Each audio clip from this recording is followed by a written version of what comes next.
తనపై తప్పుడు ప్రచారాలు చేస్తున్న వారిపై చర్యలు తీసుకోవాలని ఎమ్మెల్యే బండా కృష్ణమోహన్ రెడ్డి పోలీసులకు ఫిర్యాదు చేశారు. తాను బీఆర్ఎస్ ఎమ్మెల్యేగా ఉన్నప్పటికీ కాంగ్రెస్ పార్టీ పేరుతో ఫ్లెక్సీలు వేశారని కంప్లైంట్లో పేర్కొన్నారు.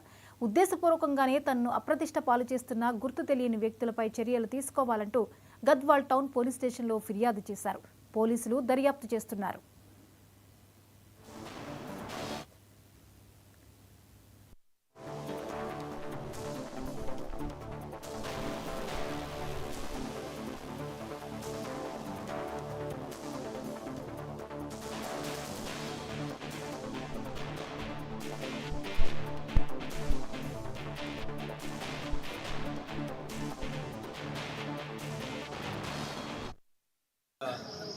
మా చేనేత వృత్తి ద్వారా ఎంతో అభివృద్ధి చెందిన గద్వాల్లో మా చేనేత ఇక్కడనే మగ్గమ్మిన అంటే ఇంత పవిత్రమైన స్థలం శ్రీరామోత్సవాలకి తిరుపతికి అదేవిధంగా చీరలు కూడా రాఘవేంద్ర స్వామి మఠం వాళ్ళని దినదిన అభివృద్ధి చెందుతూ కర్ణించి వీరి ఎంతోమంది